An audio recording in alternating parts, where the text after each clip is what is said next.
Je crois que le dessin, justement, a un caractère très intime. J'aime bien avoir des petites... je sais pas comment appeler ça finalement, c'est comme des petites notes, quoi, comme des pensées qui sont dessinées. Donc il y a ce côté très rapide, très immédiat, très fugace aussi, c'est-à-dire que c'est là, on ne revient pas dessus, c'est fait, je passe à autre chose. Je pense qu'il y a du féminin là-dedans, de se dire je veux travailler sur le quotidien et je veux travailler en dessin. On est moins devant. Mais ce qui m'intéressait plutôt, c'était le presque rien de le côté absurde et dérisoire de ces objets, quoi.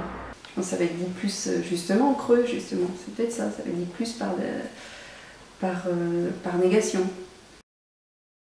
Je travaillais sur les petits formats, je travaillais sur des cahiers d'écoliers, sur des carnets d'autographes que je trouvais, sur des cartes postales, sur des petits mots que les gens s'écrivent. Enfin, il y avait toute cette relation à l'écriture, à l'échange, en tout cas à l'échange sous forme de mots, d'écrits.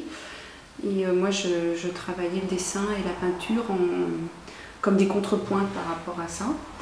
Et puis après, finalement, je me suis dit, tiens, il y avait une autonomie un peu plus forte du dessin. J'avais plus forcément besoin d'avoir la trace écrite, d'avoir presque l'autorisation de le faire parce que ça existait déjà. Et les choses se sont un peu bouleversées. Mais bon, ça m'intéresse aussi de retravailler maintenant beaucoup plus à partir... c'est-à-dire que ce qui était écrit est devenu sonore.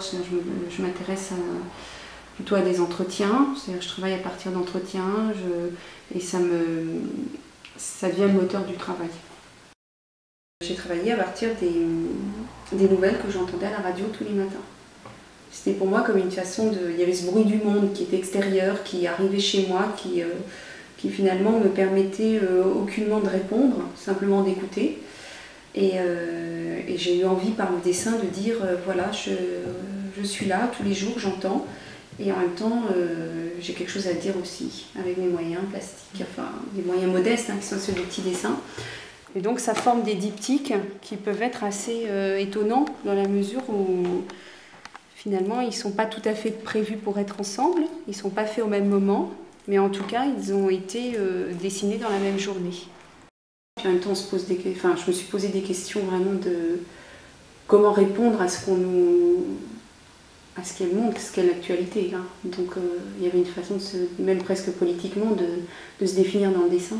Puis c'était vraiment une relation au temps, puisque 2 années, c'est quand même... mon travail à bouger. Quand j'ai démarré la série des ados pour la peinture, c'était une volonté de...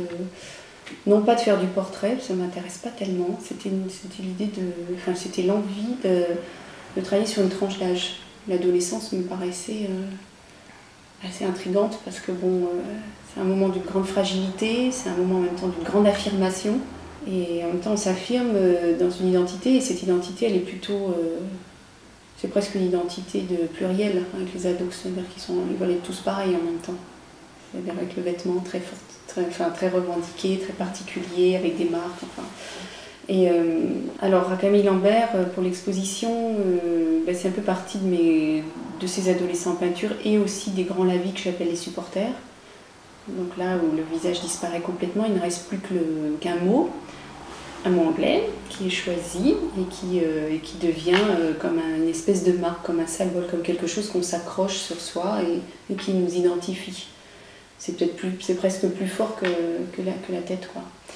Et à Camille Lambert, j'ai donc travaillé avec des ados, des vrais, qui ont eux-mêmes choisi ce qu'ils voulaient avoir ici, donc presque à la place du cœur finalement, et qui ont choisi leurs vêtements, voilà. Je pense que mon travail il est assez ancré dans la vie quotidienne, c'est assez fluide, enfin tout ça est assez, j'espère, assez cohérent et assez mélangé. Finalement. J'ai l'impression que c'est venu comme ça et j'ai pas tellement réfléchi et puis maintenant les choses s'accumulent et puis voilà quoi. Et elles font sens parce qu'elles sont beaucoup, parce qu'il y a du temps et parce qu'il y a du nombre. C'est pas une décision, un jour je me suis pas dit tiens mon travail ça va être ça et puis je suis ma ligne quoi. Je crois que j'ai travaillé et puis j'ai tâtonné, j'ai cherché, j'ai raté, enfin bon comme tout ça et puis à un moment donné on se dit que ben voilà, ça existe quoi. Mais avant que ça existe, c'est rien du tout. C'est vrai. Les choses n'existent pas dans notre tête, elles existent parce qu'elles sont visibles.